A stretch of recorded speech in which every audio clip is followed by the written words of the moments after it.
Scotland is to open the UK's first ever so-called drug consumption room. This is all about basically, apparently, trying to minimise drug deaths and keep people safe whilst using illegal drugs. I am just going to, if I can, while I'm talking to you, bring a picture up of what these drug rooms would look like. They have been approved now by authorities in Glasgow, and it is backed by the Scottish Government. I've got to say, it's quite a nice-looking facility. You can see I'll describe it if you're listening. In you go. You've got a nice reception area. You've got an interview room. You've got an aftercare room. You've got what they call a recovery room, a room that they call injecting, and then another consulting room. Peter Hitchens, what do you make to this? Well, it's deliberately condoning the breaking of the criminal law by the state. And this is what governments have been doing and police have been doing for a very long time. The issue of drugs, they simply say, well, we're not enforcing our laws anymore, and we know this. But now there are other developments, such as the supposed testing of drugs at festivals, which the police allow. And now this, the message it sends is quite simple, that the government has no intention whatever of trying to interdict the use of drugs by people. It will concentrate on the futile and provenly ineffectual attempt to interdict the supply of drugs, which never works if you do nothing about demand, and the problem will get worse. But what annoys me about this is the way that the current situation is depicted as a regime of brutal prohibition, where people who take illegal drugs are constantly persecuted by the police and their lives are made miseries by the law. This isn't the case. It hasn't been the case for decades. In most of this country, including Scotland, there's been effective decriminalisation of the use of drugs, and that is the reason for the catastrophe in Scotland and indeed in the rest of the country, the large numbers of people taking these disastrous substances and ruining their lives, those of their families and those of their neighbours.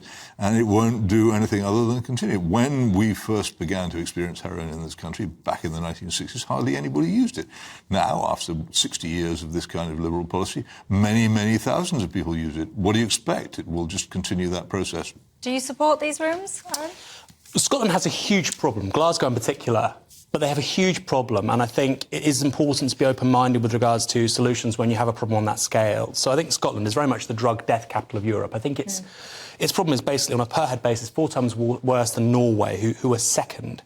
I think, with regards to what Peter said, there is a conservative argument, say, against the decriminalisation of cannabis. You could say, we are where we are, some people use it, most people don't, most of the time, and I don't back decriminalisation on that basis. I think it's very different with regards to this in Scotland because there is a huge problem, and so a small C conservative approach of, well, look, let's not do anything dramatic here, doesn't really wash because, as I just mentioned, Glasgow in particular, but Scotland as a nation, is the drugs death capital of Europe. But I'm not saying let's not do anything dramatic. I'm saying let's start again enforcing the very severe criminal laws which are on the statute books of this country against the possession of these drugs. I think in the case of Class A drugs, the maximum prison sentence for possession is 10 years. And I doubt very much whether that sentence or anything remotely resembling has been applied anywhere in the United Kingdom for the past 30 years.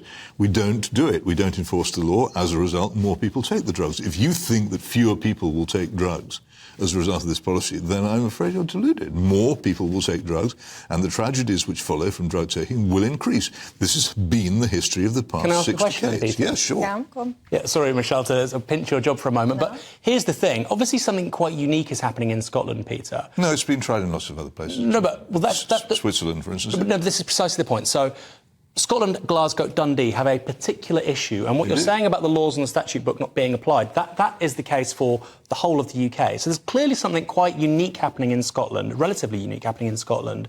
So surely you're not just going to have a uniform sort of approach to say, well, Hay on Wye is the same as Glasgow when it comes to deaths from heroin, because it clearly isn't. So I would have thought you'd have a bit more of a nuanced But in no response. case, so take another example. In no case in this country is there a drought as a result of an excess of rain. In no case in this country or anywhere else do more people die of drugs because drugs are more easily available and there's less action taken to discourage or prohibit or deter them from taking them. If you have a policy which fails to deter, discourage and prohibit, you will get more drug takers. deaths. And whatever the reason is for the higher level of deaths in Scotland, it isn't the ferocious enforcement of the law against possession of Class A drugs, because there is no such ferocious enforcement, and there has not been within pretty much living memory. So it's a fantasy to imagine that actually setting up a publicly funded, and this is from law-abiding people, a publicly funded centre where people can openly take illegal drugs in front of employees of the government, that is going to send a message saying, don't take these drugs. We disapprove of this, it's bad, and we think it's wrong. No, it is not going to send that message. My point is, and I am open to it not working, my point is they should try it, because obviously the state of... Well, why should they try it? It's completely and utterly unreasonable. It's unconnected what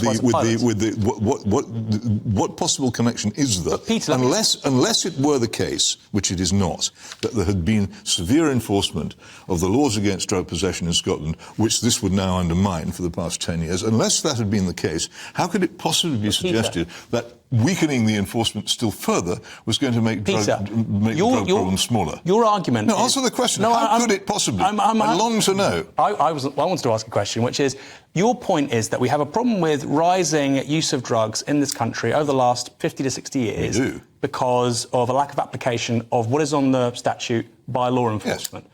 Then why is it so much worse in Glasgow? If it's monocausal... I don't know. If the thing that is causing this is a lack of application of the laws... Aaron, I absolutely don't know why it's so much worse, but I do know why it's not so much worse, and it's not so much worse because the law's been enforced, because it hasn't been. What we can also do is point to other countries and the experience of other civilised, democratic, law-governed countries, such as Japan and South Korea, where enforcement of laws against drug possession has been accompanied by much lower drug use.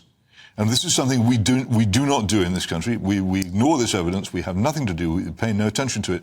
We just had a parliamentary committee, the Home Affairs Committee, reporting on drugs in this country, despite the fact that I and others wrote to them and said, will you please look into this? They didn't even look. They're not interested, because there is such a huge drug decriminalisation lobby in this country that nobody wants to know any evidence which suggests it's a mistake. They don't want to know. And so the mistake continues unprevented. And this is another serial episode of this mistake.